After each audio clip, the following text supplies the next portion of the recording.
வேத பாடசாலை நிகழ்ச்சிக்கு உங்களை அன்புடன் அழைக்கிறோம்.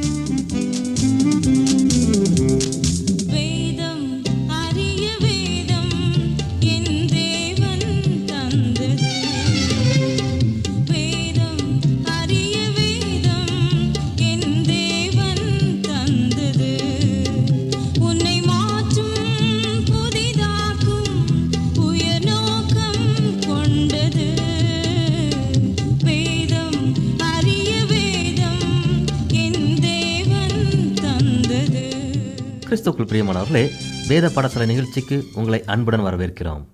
இந்த நிகழ்ச்சியை நீங்கள் தொடர்ந்து கேட்டு நடமாடும் வேத நிருபங்களாக மாறியிருப்பதை குறித்து மிக்க மகிழ்ச்சி அடைந்து தேவனை துதித்து உங்களுக்கும் நன்றி கூறுகிறோம். நாம் இப்பொழுது அப்போஸ்தலனாகிய பவுல் எழுதின புதிய ஏற்பாட்டில் உள்ள நிருபங்களை குறித்து தியானித்துக் கொண்டிருக்கிறோம். இந்த நிகழ்ச்சியில் பவுல் கொரிந்தியருக்கு எழுதின 2ஆம் நிருபத்தின் இறுதி பகுதியை தியானிக்க இருக்கிறோம். இதில் பவுல் தமஸ்குவுக்கு போகிற வழியில் அவர் அடைந்த அனுபவத்தையும், வனாந்திரத்தின் அனுபவத்தையும், 3ஆம் வானத்தின் அனுபவத்தையும் நம்முடன் பகிர்ந்து கொள்கிறார். பவுல் தம்முடைய 3ஆம் வானத்தின் அனுபவத்தை இப்படியாக கூறுகிறார். கிறிஸ்துவுக்குள்ளான ஒரு மனிதனை அறிவேன். அவன் 14 வருடத்திற்கு முன்னே 3ஆம் வானம் வரைக்கும் எடுத்துக்கொள்ளப்பட்டான். அவன் சரீரத்தில் இருந்தானோ, சரீரத்துக்கு புறம்பே இருந்தானோ அதை அறியேன். தேவன் அறிவார். அந்த மனுஷன் பரதீசுக்குள் எடுக்கப்பட்டு மனுஷர் பேசப்படாததும் வாக்கு கெட்டாததுமாகிய வார்த்தைகளை கேட்டான் என்று அறிந்திருக்கிறேன்.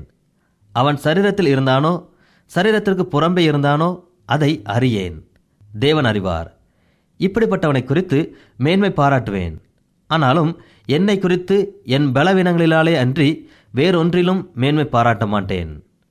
சத்திய மனதை நான் பேசுகிறேன். நான் மேன்மை பாராட்ட மனதாயிருந்தாலும் நான் புத்தியீனன் அல்ல. ஆனாலும் ஒருவனும் என்னிடத்தில் காண்கிறதற்கும் என்னாலே கேட்கிறதற்கும் மேலாக என்னை எண்ணாதபடிக்கு அப்படி செய்யாதிருப்பேன். அன்றியும் எனக்கு வெளிப்படுத்தப்பட்டவர்களுக்குரிய மேன்மை நிமித்தம் நாம் என்னை உயர்த்தாதபடிக்கு என் மாம்சத்திலே எனக்கு ஒரு முள் கொடுக்கப்பட்டிருக்கிறது. என்னை நான் உயர்த்தாதபடிக்கு அது என்னை குட்டும் சாத்தானுடைய தூதனாயிருக்கிறது. அது என்னை விட்டு நீங்கும்படிக்கு நான் 3 தரம் கர்த்தரிடத்தில் வேண்டிக் கொண்டேன். அதற்கவர், என் கிருபை உனக்கு போதும், பலவீனத்திலே என் பலம் பூரணமாய் விளங்கும் என்றார். ஆகையால் கிறிஸ்துவின் வல்லமை என்மேல் தங்கும்படி என் பலவீனங்களை குறித்து நான் மிகவும் சந்தோஷமாய் மேன்மை பாராட்டுவேன். அந்தபடி நான் பலவீனமாய் இருக்கும் போதே பலமுள்ளவனாயிருக்கிறேன். ஆகையால் கிறிஸ்துவின் நிமித்தம் எனக்கு வரும் பலவீனங்களிலும், நிந்தைகளிலும், நெருக்கங்களிலும், துன்பங்களிலும், இடுக்கண்களிலும் நான் பிரியப்படுகிறேன். இந்த நிருபங்கள் மூலமாக பவுலினுடைய வாழ்க்கை வரலாற்றையும் ஊழியத்தையும் பற்றி தியானிக்கும் போது அவர் கடந்து சென்ற அனுபவங்களை பற்றி தியானிக்காமல் இருக்க முடியாது. ஏனென்றால் தமஸ்குவுக்கு போகிற வீதியில் பவுல் முதலாக ஒரு உன்னதமான அனுபவம் வழியாக கடந்து செல்கிறார். அந்த அனுபவத்தை அவர் தம்மை கொலை செய்யும்படி ஆலோசனை பண்ணின ராஜாக்களுக்கு முன்பாகவும், அதிகாரிகளுக்கு முன்பாகவும், சமய தலைவர்களுக்கு முன்பாகவும், யூதர்களுக்கு முன்பாகவும் தைரியமாக பகிர்ந்து கொள்கிறார். நான் கிறிஸ்துவை பின்பற்றுபவர்களை துன்புறுத்தி கொலை செய்ய ஆயத்தமாகி தமஸ்குவுக்கு போகிற வழியில் ஜீவனுள்ள தேவனாகிய இயேசு கிறிஸ்து என்னை சந்தித்து என்னுடைய வாழ்க்கையை மாற்றினார். நாம் இவ்விதமான மறுபிறப்பின் அனுபவத்தை பெறாமல் பவுலினுடைய வாழ்க்கையை முற்றிலும் அறிந்து உணர்ந்து கொள்ள முடியாது. நாம் கொரிந்தியருக்கு எழுதின நிருபத்திற்கு அடுத்துள்ள புத்தகமான கலாத்தியருக்கு எழுதின நிருபத்தில் பவுலின் மற்றுமொரு அனுபவமான அரபிய தேசத்து வனாந்திர அனுபவத்தை பற்றி அறியலாம். தமஸ்குவுக்கு போகிற வழியில் அவர் அடைந்த உன்னதமான மறுபிறப்பின் அனுபவத்திற்கு பிறகே அவர் அரபிய தேசத்தின் வனாந்திர அனுபவத்தின் ஊடாக கடந்து செல்கிறார். இந்த வனாந்திரத்தில் இயேசு கிறிஸ்து பவுலுடன் இடைப்பட்டு அவருடைய சீஷராகும்படி பவுலுக்கு அதிகாரம் கொடுத்தார். 14 வருஷம் சென்ற பின்பு பவுல் எருசலேமுக்கு போய் இயேசு கிறிஸ்துவுக்குள்ளான சகோதரரான பேதுருவையும் யாக்கோபையும் சந்தித்தார். இயேசு கிறிஸ்து உயிர்த்தெழுந்து பேதுருவுக்கும் யாக்கோபுக்கும் பிரத்யட்சமாக தரிசனமானார். இவர்களை சந்திக்கும்படியே பவுல் எருசலேமுக்கு சென்றார். கலாத்தியர் 1ஆம் அதிகாரத்தில் புறஜாதிகளுக்கு அப்போஸ்தலனாகும்படி தேவன் தம்மை தெரிந்து கொண்டார் என்று பவுல் கூறுகிறார். இயேசுவின் ஞானஸ்தானம் முதற்கொண்டு அவர் பரத்திற்கு எடுத்துக்கொள்ளப்படும் வரை இயேசுவோடு இருந்தவர்களே அப்போஸ்தலர்கள் என்ற கருத்தை அவர் ஏற்றுக்கொள்ளவில்லை. இயேசு கிறிஸ்துவின் சீஷனாகிறதற்கு மறுபிறப்பின் அனுபவமும் வனாந்தர வாழ்க்கையின் அனுபவமும் உகந்தவையே என்று கருதுகிறார். மற்ற சீசர்களைப் போலவே இவரும் உயிர்த்தெழுந்த கிறிஸ்துவுடன் 3 வருட காலம் கழித்திருக்கிறேன் என்று கூறுகிறார். உன்னதமான இறையியல் கருத்துக்கள் அடங்கிய நிருபமான ரோமர், கலாத்தியர், கொரிந்தியர் போன்றவைகளை எழுதுவதற்கு உயிர்த்தெழுந்த இயேசு கிறிஸ்துவே எனக்கு ஞானஸ்நானம் கொடுத்து கற்பித்தார் என்று பவுல் கூறுகிறார். மூன்றாவதாக பவுல் பரலோக அனுபவத்தை பற்றி கூறுகிறார். இது பவுலினுடைய வாழ்வில் நடந்த ஒரு மிகவும் முக்கியமான அனுபவமாகும். அவர் பரதீசுக்குள் எடுக்கப்பட்டு 3ஆம் வானத்தை அடைந்தார். அங்கே காணப்பட்ட சில புதுமையான அனுபவங்களை அவர் விவரிக்கவில்லை. ஏனென்றால் அவராலே சில விஷயங்களை புரிந்து கொள்ள முடியவில்லை. அவர் சரீரத்தில் இருந்தாரோ அல்லது சரீரத்திற்கு புறம்பே இருந்தாரோ அதை தேவன் அறிவார். இந்த விஷயங்களை கொரிந்தியருக்கு எழுதின நிருபம் 12ஆம் அதிகாரத்தில் வாசிக்கிறோம். லீஸ்திராவில் பவுல் கல்லெறியப்பட்ட போது இந்த அனுபவத்தின் ஊடாக அவர் கடந்து சென்றிருப்பார் என்று வேத அறிஞர்கள் கூறுகின்றனர். இந்த உன்னதமான அனுபவத்தை அவரால் ஒருவரிடமும் பகிர்ந்து கொள்ள முடியவில்லை. தமஸ்குவுக்கு போகிற வழியில் அடைந்த அனுபவத்தை பவுலினால் ஒருபோதும் மறக்க முடியாது. ஏனென்றால் அது அவருடைய முழு வாழ்க்கை முறையையும் மாற்றியது. இதற்கு முன்னர் அவர் கிறிஸ்துவை பின்பற்றுபவர்களை வெறுத்து அடித்து துன்புறுத்துகிறவராகவே காணப்பட்டார். ஆனால் இந்த அனுபவமானது அவரை ஒரு பெரிய நற்செய்தி பணியாளராகவும் போதகராகவும் உபாத்தியராகவும் சிறந்த எழுத்தாளராகவும் ஆலோசனைக்காரராகவும் மாற்றியது. பவுல் கிறிஸ்துவுக்காக கிறிஸ்துவினாலே கிறிஸ்துவுக்குள்ளாக வாழ்ந்தார். இரண்டாவது அனுபவமாகிய அரபி தேச வனாந்திர வாழ்க்கையையும் இவரால் மறக்க முடியாது. இந்த அனுபவமே அவர் அரபி தேசத்தில் 3 வருடம் தனிமையில் தேவனுடன் இணைந்து உன்னதமான கருத்துக்களை கொண்ட நிருபங்களை படைப்பதற்கு உதவியாக இருந்தது. மாத்திரமல்ல, ஒரு ரபியாக, ஒரு சிறந்த எழுத்தாளராக மாற்றப்பட்டார். மூன்றாவதாக இந்த பரதேசின் அனுபவத்தையும் இவரால் மறக்க முடியாது. அவர் எப்பொழுது இந்த அனுபவத்தை அடைந்தாரோ அந்நேரத்திலிருந்து அந்த அனுபவத்தையே அதிகம் வாஞ்சித்தவராக காணப்பட்டார். அவர் பிலிப்பியருக்கு எழுதின நிருபத்தில் இவ்வாறு எழுதுகிறார்: தேகத்தை விட்டு பிரிந்து கிறிஸ்துவுடனே கூட இருக்க எனக்கு ஆசையுண்டு. அது அதிக நன்மையாயிருக்கும். அப்படி இருந்தும் நான் சரீரத்தில் தரித்திருப்பது உங்களுக்கு அதிக அவசியம் என்று பிலிப்பியருக்கு கூறுகிறார். பவுல் எபேசியருக்கு எழுதின நிருபத்தில் பரலோக வாசஸ்தலம் பற்றிய கருத்துக்களை முக்கியமாக விளக்கியுள்ளார். நம்முடைய கர்த்தராகிய இயேசு கிறிஸ்துவின் பிதாவாகிய தேவனுக்கு ஸ்தோத்திரம். அவர் கிறிஸ்துவுக்குள் உன்னதங்களிலே ஆவிக்குரிய சகல ஆசீர்வாதத்தினாலும் நம்மை ஆசீர்வதித்திருக்கிறார். பரலோகம் என்பது நாம் மரித்த பின்னர் மாத்திரம் செல்லக்கூடிய ஒரு இடம் அல்ல. அதாவது தேவன் நம்மை பரலோகத்திற்குரிய சகல ஆசீர்வாதங்களினால் நம்மை ஆசீர்வதித்திருப்பதனாலே உலகத்திலேயே நாம் பரலோகத்திற்குரிய அனுபவத்தை அடையலாம் என்று கூறுகிறார். யோவான் 3ஆம் அதிகாரத்தில் ஒரு நிகழ்ச்சியை காண்கிறோம். இயேசு கிறிஸ்து ஒரு சமயம் நிக்கோதேமு எனப்பட்ட பரிசேயனுடன் உரையாடி கொண்டிருந்தார். அவனுக்கு மறுபிறப்பை குறித்து போதித்துக் கொண்டிருந்தார். ஆனால் நிக்கோதேமுவால் இயேசுவின் போதனையை புரிந்து கொள்ள முடியவில்லை. இயேசு பிரதியுத்தரமாக, உன்னால் இவ்வுலகில் நிறைவேற்ற வேண்டிய செயல்களையே புரிந்து கொள்ள முடியவில்லையே, பின்னர் எப்படி உன்னதத்திற்குரிய ஆசீர்வாதங்கள் அறிந்து கொள்வாய்? பரலோகத்திலிருந்து என்னை தவிர ஒருவரும் பூமிக்கு வந்ததில்லை. நான் பூமியில் இருந்தாலும் பரலோகிலுள்ள என் பிதாவுடன் தான் இருக்கிறேன் என்று கூறினார். நிக்கோதேமுவால் இயேசுவை புரிந்து கொள்ளவே முடியவில்லை. ஆனால் பவுல் அவர் கடந்து சென்ற உன்னதமான அனுபவங்களின் வாயிலாக தேவனை அறிந்து புரிந்து கொண்டார். அதனால்தான் அவர் நாம் உன்னதங்களின் சகல ஆசீர்வாதத்தை கொண்டு பரலோக அனுபவத்தை பூலோகில் பெறலாம் என்று கூறுகிறார். பவுல் நாம் எப்பொழுதும் பரலோக சிந்தையுடையவர்களாய் இருக்க வேண்டும் என்று கூறுகிறார். கொரிந்தியருக்கு எழுதின 2ஆம் நிருபத்தில் பவுல் ஊழியக்காரரின் உத்தரவாதத்தையும் பொறுப்பையும் பற்றி விளக்குகிறார். தேவனிடத்தில் ஒப்புரவாக்கப்பட்ட விசுவாசி ஒப்புரவாகுதலின் ஊழியத்தை செய்ய தன்னை ஒப்பு கொடுக்க வேண்டும். மற்றவர்களை காட்டிலும் வேறுபட்டவர்களாய் இருக்க வேண்டும். அதாவது பரலோக சிந்தையுடையவர்களாய் இருக்க வேண்டும். இருளுக்கும் ஒளிக்கும் சம்பந்தம் ஏது? விசுவாசிக்கும் அவிசுவாசிக்கும் பங்கேது? கிறிஸ்து இயேசுவுக்குள்ளாக நாம் ரட்சிக்கப்பட்டபடினாலே நாம் அவரை பிரதிபலிக்கக்கூடியவர்களாக இருக்க வேண்டும். நாம் பரலோக சிந்தையுடையவர்களாயும் தேவனுடைய சித்தப்படி அவரில் நிலைத்திருக்கிறவர்களாயும் இருக்க வேண்டும். பவுல், அன்றியும் எனக்கு வெளிப்படுத்தப்பட்டவர்களுக்குரிய மேன்மை நிமித்தம் நான் என்னை உயர்த்தாதபடிக்கு என் மாம்சத்திலே ஒரு முள் கொடுக்கப்பட்டிருக்கிறது. என்னை நான் உயர்த்தாதபடிக்கு அது என்னை குட்டும் சாத்தானுடைய தூதனாயிருக்கிறது. யோபின் சோதனையைப் போலவே எனக்கும் தேவனின் அனுமதியுடன் சாத்தானால் இந்த வேதனை உண்டாயிருக்கிறது என்கிறார். பவுல் சுகமாக்கிற வரத்தை கொண்டிருந்தபடினால் அந்த ஊழியத்தையும் செய்து வந்தார். அவர் வியாதியஸ்தர்களை சுகமாக்கினதோடு மட்டுமல்லாமல் மரித்தோரை உயிரோடு எழுப்பினார். இன்றைக்கு ஊழியர்கள், குறிப்பாக சுகமளிக்கும் வரங்களை கொண்டவர்கள், மரித்தோரை உயிரோடு எழுப்பினதாக தெரியவில்லை. ஆனால் பவுல் மரித்தோரை உயிரோடு எழுப்பினார். பவுலே வியாதி கொண்டவராய் தேவனிடம் 3 முறை வியாதியை அவரை விட்டு விலக்கும்படியாய் வேண்டினார். அதற்கு அவர், என் கிருபை உனக்கு போதும், பலவீனத்திலே என் பலம் பூரணமாய் விளங்கும் என்றார். இன்னும் தெளிவாக சொல்லப்போனால், தேவன் பவுலிடம், எனக்கு மனிதரை பற்றி நன்றாக தெரியும். நான் உனக்கு பலத்தை கொடுத்தால், முள்ளை உன்னிலிருந்து எடுத்து போட்டால், எனக்கு கீழ்ப்படியாமல் உன் சுய பலத்தினாலே மேன்மை பாராட்டி செய்ய வேண்டிய காரியத்தில் தவறிவிடுவாய். அதனால் இந்த முள் கொடுக்கப்பட்டிருக்கிறது என்று கூறுகிறார். ரோமருக்கு எழுதின நிருபத்திலும் கலாத்தியருக்கு எழுதின நிருபத்திலும் மாம்ச சிந்தை பற்றியும் ஆவியின் சிந்தை பற்றியும் பவுல் விளக்கி கூறுகிறார். அன்றியும் மாம்சத்தின்படி நடக்கிறவர்கள் மாம்சத்திற்கு உரியவைகளை சிந்திக்கிறார்கள். மாம்ச சிந்தை தேவனுக்கு விரோதமான பகை. மாம்சத்தின்படி, அதாவது நம்முடைய சுய விருப்பத்தின்படி நடந்தால் தேவ சித்தத்தில் இருந்து விலகிறவர்களாக காணப்படுவோம். இப்படிப்பட்ட காரியம் தேவனுக்கு மகிமை கொண்டு வராமல் நமக்கு நித்திய அழிவை உண்டு பண்ணும். இதை நம் தேவன் விரும்புகிறதில்லை.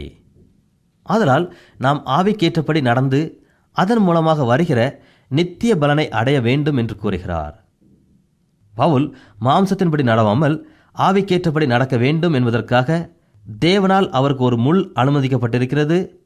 அந்த முள் என்னவென்று இங்கே கொடுக்கப்படவில்லை. ஒருவேளை கண்களில் ஏதாவது கோளாறு, குறைபாடு இருந்திருக்கலாம். கலாத்தியர்கள் இவருடைய குறைபாடு நிமித்தம் இவரை புறக்கணித்தார்கள், வெறுத்தார்கள்.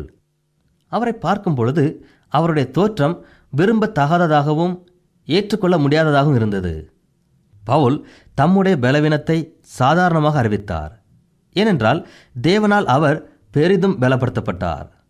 தேவன் பவுலிடம், உன்னுடைய பலவீனத்தை காண்கிற மக்கள் எப்படியாக நான் உன் மூலமாய் என்னுடைய சித்தத்தை நிறைவேற்றினேன் என்றும் உன்னுடைய பலவீனத்திலே என் பலம் பூரணமாய் விளங்கிற்று என்றும் தெளிவாக அறிந்து கொள்வார்கள் என்று கூறுகிறார்.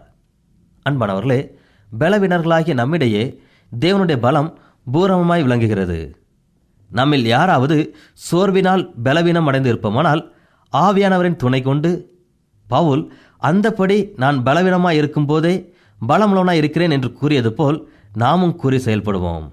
நாம் பலமுள்ளவர்களாய் இருந்தால் நம்முடைய பலத்தை கொண்டு தேவ சித்தத்தை எப்படி செயல்படுத்துவது என்று தேவனிடமே ஆலோசனை கேட்டு நம்மை முழுமையாக ஒப்புக்கொடுத்து அவருடைய வழிநடத்தின்படி செயல்படுவோம். டாக்டர் ஹியூப்லர் என்பவர் ஒரு புத்தகத்தில் தன்னுடைய சிறந்த கருத்துக்களை வெளியிட்டிருக்கிறார். நாம் வாழ்க்கையின் கஷ்டமான சூழ்நிலையான சோகத்திலும் பலவீனத்திலும் எவ்வாறு எதிர்த்து ஜெயிக்க வேண்டும் என்று இங்கு கூறுகிறார். இதற்கு நாம் 5 வகையான நிலைகளை கடந்து செல்ல வேண்டியதாயிருக்கிறது. முதலாவது மறுத்தல், பின்னர் கோபப்படுதல், மனச்சோர்வுறுதல், வாக்குவாதம் பண்ணுதல், இறுதியாக ஏற்றுக்கொள்ளுதல். ஏற்றுக்கொள்ளுதல் மூலமே நாம் சமாதானத்தையும் பக்குவத்தையும் அடைகிறோம். ஒரு போதகர் மனசோர்வினால் பெரிதும் பாதிக்கப்பட்டார். அவர் முதலாவது செய்த காரியம் மறுத்தல். அதாவது எந்த ஒரு காரியத்தையும் உடனே ஏற்றுக்கொள்ளாமல் இருந்தார். அவர் தினமும் ஏறக்குறைய 8 முதல் 13 கிலோமீட்டர் வரை ஓடி உடற்பயிற்சி செய்வது வழக்கம். அவருடைய சரீரத்தில் உள்ள குறைபாட்டினால் அப்படி செய்யலாகாது என்று கூறப்படும் போது அவரால் அதை ஏற்றுக்கொள்ள முடியவில்லை. அதனால் அவர் சில பயங்கர விளைவுகளை சந்திக்க நேர்ந்தது. ஒரு நாளில் அவர் தனியாக கடைத்தெருவுக்கு ஒரு பொருளை வாங்குமாறு சென்றார். அந்த பொருள் அங்குள்ள கடைகளில் கிடைக்காத காரணத்தினால் மற்றொரு கடைக்கு செல்லுமாறு வெகு தூரம் சென்று விட்டார். அவரால் திரும்ப காரை விட்டு சென்ற இடத்திற்கு வர முடியாமல் அப்படியே அங்கிருந்த புல் தரையில் சரிந்து விட்டார். பின்னர் சற்று நேரம் கழித்து எப்படியோ காரை அடைந்து மிகவும் சிரமத்துடன் வீடு வந்து சேர்ந்தார். இதற்கு காரணம் அவர் தன்னுடைய சரீரத்தின் குறைபாடுகளை ஏற்றுக்கொள்ளக்கூடாத நிலையில் இருந்தார். அவர் தன்னுடைய ஏற்றுக்கொள்ளாத தன்மையின் விளைவாக இரண்டாம் நிலையாகிய கோபத்திற்கு உள்ளாகிறார். பின்னர் அதுவே மனச்சோர்வாக மாறியது. மனச்சோர்வு என்பது பொதுவாக எல்லா மக்களிடமும் காணப்படுகிற தன்மையாகும். தேவ ஊழியர்களும் கூட மனச்சோர்வடைகிறார்கள். எப்பொழுதெல்லாம் மனச்சோர்வாக இருக்கிறோமோ அப்பொழுதெல்லாம் நாம் சங்கீதத்தை வாசித்து தேவனுக்குள்ளாக நம்மை நாம் திடப்படுத்திக் கொள்ள வேண்டும். சங்கீதங்களை எழுதின சங்கீதக்காரனாகிய தாவீது என்பவர் அநேக முறை இந்த அனுபவத்தின் வழியாக கடந்து சென்றுள்ளார். ஆனாலும் அவர் இறுதியில் பக்குவமடைந்து சமாதானத்தை பெற்றார். அவரைப் போலவும் பவுலைப் போலவும் நாம் இருக்க வேண்டும். தேவன் பவுலின் மூலமாக அநேக காரியங்களை நடப்பிக்க வேண்டும் என்று விரும்பினதை அவர் அறிந்திருந்தார். அவர் இப்படி அறிந்திருந்தாலும் தேவன் அவருக்கு ஒரு முள்ளை கொடுத்திராவிட்டால் அவர் தேவனுக்கு கீழ்ப்படியாமல் இருந்திருப்பார். ஆனால்தான் தேவன் அவருக்கு இந்த அனுபவத்தை அனுமதித்தார். நான் உன்னுடைய ஜீவியத்தின் மூலமாகவும் ஊழியத்தின் மூலமாகவும் சில காரியங்களை செய்ய வேண்டும். நீ பலமுள்ளவனாய் இருந்தால் மேன்மை பாராட்டுவாய். ஆதலால் நான் உன்னுடைய பலத்தை மட்டுப்படுத்துகிறேன் என்று தேவன் நம் ஒவ்வொருவரையும் பார்த்து சொல்ல அவருக்கு அதிகாரம் உண்டு. இவ்வாறே தேவன் பவுலின் வாழ்க்கையில் இடைப்பட்டார். நாம் ஒவ்வொருவருடைய அனுபவமும் இப்படியாக இருக்க வேண்டும் என்று தேவன் விரும்புகிறார். பவுல் தேவனுடைய சித்தத்தை அறிந்திருந்தார். தேவன் 20 வருட காலமாக அவரை ஆயத்தப்படுத்தி கொண்டிருந்தார். இருப்பினும் தேவனால் தனக்கு அனுமதிக்கப்பட்ட முள்ளி நிமித்தமாக தன்னை உயர்த்தாதபடிக்கு அவர் தன்னை முழுமையாக அர்ப்பணித்து கீழ்ப்படிந்தார். நாம் இப்பொழுது அப்போஸ்தலனாகிய பவுல் கொரிந்தியருக்கு எழுதின 2ஆம் நிருபத்தை தியானித்து வருகிறோம். இந்த நிருபத்தின் 10ஆம் அதிகாரத்தில் பவுல் கொரிந்தியருக்கு சில புத்திமதிகளை கூறுவதை காண்கிறோம். உங்களுக்கு முன்பாக இருக்கும்போது தாழ்மையாகவும் தூரத்தில் இருக்கும்போது உங்கள் மேல் கண்டிப்பாயிருக்கிற பவுலாகிய நான் கிறிஸ்துவின் சாந்தத்தையும் தயவையும் முன்னிட்டு உங்களுக்கு புத்தி சொல்லுகிறேன். எங்களை மாம்சத்தின்படி நடக்கிறவர்கள் என்று எண்ணுகிற சிலரை குறித்து நான் கண்டிப்பாக இருக்க வேண்டும் என்று நினைத்திருக்கிற தைரியத்தோடு உங்கள் முன்பாக இருக்கும்போது நான் கண்டிப்புள்ளவனாய் இராதபடிக்கு நீங்கள் எச்சரிக்கையாய் இருக்க உங்களை வேண்டிக் கொள்கிறேன். நாங்கள் மாம்சத்தில் நடக்கிறவர்களாய் இருந்தும் மாம்சத்தின்படி போர் செய்கிறவர்கள் அல்ல. எங்களுடைய போர் ஆயுதங்கள் மாம்சத்திற்கு ஏற்றவர்களாயிராமல் அரண்களை நிர்மூலமாக்குகிறதற்கு தேவ பலமுள்ளவர்களாயிருக்கிறது. அவைகளால் நாங்கள் தர்க்கங்களையும் தேவனை அறிகிற அறிவுக்கு விரோதமாய் எழும்புகிற எல்லா மேட்டிமையையும் நிர்மூலமாக்கி எந்த எண்ணத்தையும் கிறிஸ்துவுக்கு கீழ்ப்படிய சிறைப்படுத்துகிறவர்களாயிருக்கிறோம். உங்கள் கீழ்ப்படிதல் நிறைவேறும்போது எல்லா கீழ்ப்படியாமைக்கு தக்க நீதியுள்ள தண்டனையை செலுத்த ஆயத்தமாயும் இருக்கிறோம். வெளி தோற்றத்தின்படி பார்க்கிறீர்களா? ஒருவன் தன்னை கிறிஸ்துவுக்குரியவன் என்று நம்பினால் தான் கிறிஸ்துவுக்குரியவனாய் இருக்கிறது போல நாங்களும் கிறிஸ்துவுக்குரியவர்கள் என்று அவன் தன்னில் தானே சிந்திக்க கடவன். மேலும் உங்களை நிர்மூலமாக்குகிறதற்கு அல்ல, உங்களை ஊன்ற கட்டுகிறதற்கு கர்த்தர் எங்களுக்கு கொடுத்த அதிகாரத்தை குறித்து நான் இன்னும் சற்றே அதிகமாய் மேன்மை பாராட்டினாலும் நான் வெட்கப்படுவதில்லை.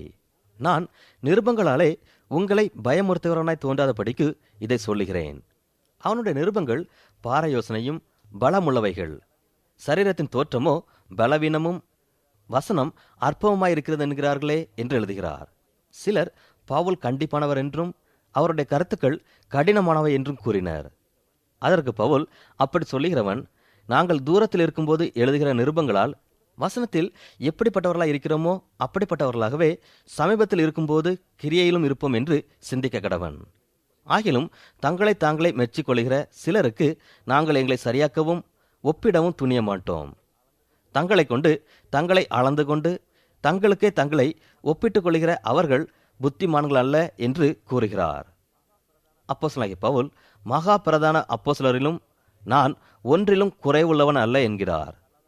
நான் பேச்சிலே கல்லாதவனாயிருந்தாலும் அறிவிலே கல்லாதவன் அல்ல. எந்த விஷயத்திலும் எல்லாருக்கும் முன்பாகவும் உங்களுக்குள்ளே நாங்கள் வெளிப்பட்டிருக்கிறோமே என்று கூறுகிறார். எப்பொழுது நாம் ரட்சிக்கப்பட்டு விசுவாசிகளாகி ஊழியத்திற்கென்று நம்மை நாம் ஒப்பு கொடுக்கிறோமோ அப்பொழுதே நாம் தேவ சித்தத்தை செய்ய முற்படுகிறோம். அவருடைய சித்தத்தை நிறைவேற்றும் போது வருகின்ற தடைகளை அகற்ற ஜெபம் என்கிற வல்லமையான போராயுதத்தை உடையவராக இருக்க வேண்டும்.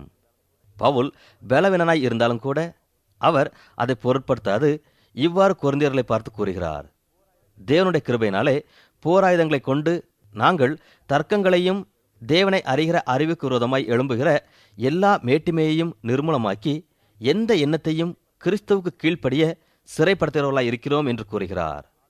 நாம் இப்படிப்பட்ட ஆவிக்குரிய போராயுதங்களை உடையவர்களாக இருக்கிறோமா? ஜெபத்தின் வல்லமையை உணர்ந்தவர்களாக இருக்கிறோமா? ஜெபத்தை நம்முடைய வாழ்க்கையின் முக்கியமான செயலாக கருதுகிறோமா? எபேசியர்கள் நிருபத்தில் பவுல் இப்படிப்பட்ட சில ஆவிக்குரிய போராயுதங்களை பற்றி விளக்கியுள்ளார். ஊழியத்தை பற்றிய ஆழமான கருத்துக்களை பவுல் நமக்கு இங்கே தெளிவாக விளக்குகிறார். பவுல் இப்படிப்பட்ட கண்டிப்பான கருத்துக்களை உடையவராக இருந்தாலும் இரக்கமுள்ள ஊழியராகவே இருக்கிறார். அவர் கொரிந்திய மக்களை நேசிக்கிறார். ஆனால் அவர்களோ அவரை வெறுக்கின்றனர். அதனால்தான் அவர் அவர்களுக்கு இப்படியான உபதேசங்களை கூறுகிறார். பவுல் கொரிந்திய மக்களிடம் இவ்வாறு கூறுகிறதன் மூலம் அவருடைய இரக்கத்தையும் அன்புலத்தையும் நாம் அறிந்து கொள்கிறோம். அவர் அவர்களிடம், என் இருதயம் உங்களை வாஞ்சிக்கிறது, நான் உங்களை மிகவும் நேசிக்கிறேன், ஆனால் நீங்களோ என்னை ஏற்றுக்கொள்ளவில்லை. உங்களுடைய பிரச்சனைகளை எண்ணி அநேகந்தரம் மிகவும் வியாகுலப்பட்டு கண்ணீர் விட்டு அழுதிருக்கிறேன். உங்களுக்கு ஏற்பட்ட துன்பத்தின் நிமித்தம் என்னுடைய இருதயம் நொறுங்குண்டது என்று கூறுகிறார். பவுல் கொரிந்தியருக்கு எழுதின நிருபத்தில் மனம் திரும்புதல் பற்றியதான சில அரிய கருத்துக்களை விளக்கியுள்ளார். இங்கே அவர் யாராவது சபையின் ஒழுங்குமுறைப்படி நடவாவிடில் சபையின் ஒரு அங்கமாக அவன் இருக்கக்கூடாது என்றும், அவன் தன் தவறை உணர்ந்து மனம் திரும்பின பின்பே அவன் சபையின் ஐக்கியத்தில் கலந்து கொள்ள வேண்டும் என்றும் கூறுகிறார். தேவனுக்கேற்ற துக்கமானது அநேக நன்மைகளை கொண்டு வருகிறதா இருக்கிறது. பவுல் கொரிந்தியருக்கு எழுதின 2 நிருபம் 4, 5 அதிகாரங்களில் உள்ளான மனிதன் புறம்பான மனிதனை பற்றி விளக்கம் கொடுக்கிறார். ஊழியக்காரரின் மனம் திரும்புதல் பற்றியும் ஒப்பு கொடுத்தல் பற்றியும் மறுரூபப்படுத்தல் பற்றியும் இதனுடன் சம்பந்தப்பட்ட விஷயமாக கூறுகிறார். பவுலை பொறுத்தவரை புறம்பான மனிதன் என்பது தற்காலிகமாக வசிக்கும் ஒரு கூடாரத்தை போன்றதுதான். அதனால் ஒரு விசுவாசிக்கோ அல்லது ஊழியருக்கோ மரணம் என்பது ஒரு கூடாரத்தை தகர்ப்பது போன்றதுதான். உள்ளான மனிதனான ஆத்துமா தேவனோடு சென்று சதா காலமும் தேவனுடன் வாழக்கூடிய ஒன்றாகும். மரணத்திற்கு பின்னர் உள்ளே நித்திய ஜீவனை குறித்து பவுல் 1 கொரிந்தியர் 15 அதிகாரத்திலும் 2 கொரிந்தியர் 5 அதிகாரத்திலும் தெளிவாக கூறியுள்ளார்.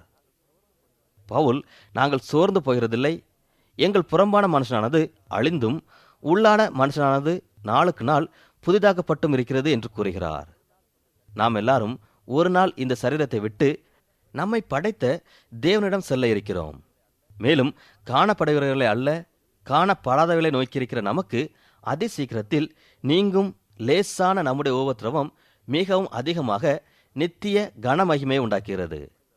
ஏனெனில் காணப்படுகிறவைகள் அநித்தியமானவைகள், காணப்படாதவைகளோ நித்தியமானவைகள். நம்முடைய புறம்பான மனிதன் கண்ணீரிலும் கஷ்டத்திலும் உழன்று தவிக்கும் போது உள்ளான மனிதன் புதிதாக்கப்பட்டு நித்தியத்திற்கென்று ஆயத்தப்படுத்தப்படுகிறான். நாம் ஏற்கனவே பழைய ஏற்பாட்டில் உள்ள பிரசங்கி புத்தகத்தில் கற்றுக்கொண்டது நினைவிருக்கிறதா? அதில் சாலமோன் ஞானி ஒரு மனிதன் எவ்வாறு முதிர் வயதை அடைகிறான் என்பதை தெளிவாக விளக்குகிறார்.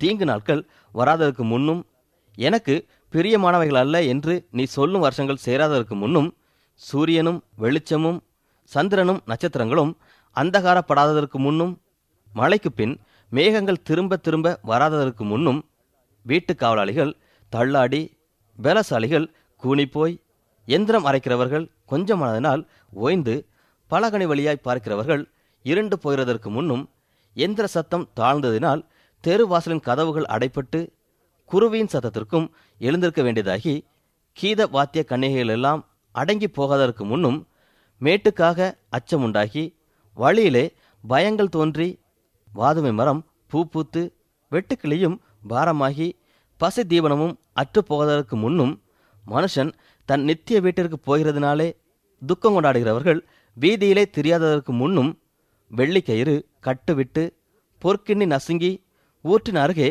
சால் உடைந்து துறவண்டையில் உருளை நொறுங்கி, இவ்விதமாய் மண்ணானது தான் முன்னிருந்த பூமிக்கு திரும்பி ஆவி தன்னை தந்த தேவனிடத்திற்கு மறுபடியும் போகாததற்கு முன்னும் நாம் தேவனை நினைக்க வேண்டும். அப்பொழுது புறம்பான மனிதன் பலவீனமாகும்போது உள்ளான மனிதன் தேவனுக்குள்ளாக பலப்பட்டு நித்தியத்திற்கு ஆயத்தப்பட முடியும். முதிர் வயதும் பலவீனமும் நம்மை நித்திய அனுபவத்திற்கு வழிநடத்துகிற விதிமுறைகளாகும். சுருக்கமாக சொல்லப்போனால், பவுல் தமஸ்குவில் மறுபிறப்பு அடைந்த அனுபவத்தின் மூலமாகவும், அரபி வனாந்திர அனுபவத்தின் மூலமாகவும், பரலோக அனுபவத்தின் மூலமாகவும் தேவனுக்கென்று தம்மை முழுமையாக ஒப்பு கொடுத்தார். ஆதலால் அவர் இவ்விதமான அனுபவத்தை ஒருபோதும் மறக்க முடியாது என்று கூறுகிறார். அன்பானவர்களே, நம்மை நாம் தேவனுக்கென்று அவருடைய சித்தத்தின்படி செய்ய நம்மை ஒப்பு கொடுக்கும்போது அவருடைய திட்டங்களை நம் மூலமாக செயல்படுத்த விரும்புகிறார். நாம் அநேக ஆத்துமாக்களை ஆதாயப்படுத்தும் பொறுப்புள்ள ஊழியராக இருக்க வேண்டுமானால் நம்மை நாம் முழுமையாக அர்ப்பணித்து தேவன் விரும்புகிற அனுபவங்களின் வழியாக கடந்து செல்ல வேண்டும். இந்த அனுபவங்களானது கிறிஸ்துவின் ஊழியக்காரராகிய நாம் தேவனுடைய நாமத்தை மகிமைப்படுத்த நமக்கு உதவியாக அமைகிறது.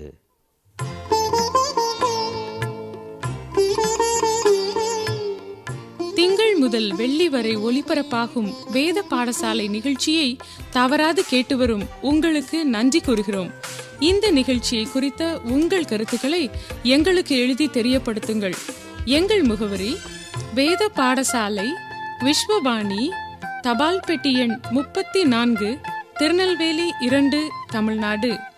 மீண்டும் கூறுகிறோம்: வேத பாடசாலை, விஸ்வபாணி, தபால் பெட்டி எண் 34, திருநெல்வேலி 2, தமிழ்நாடு.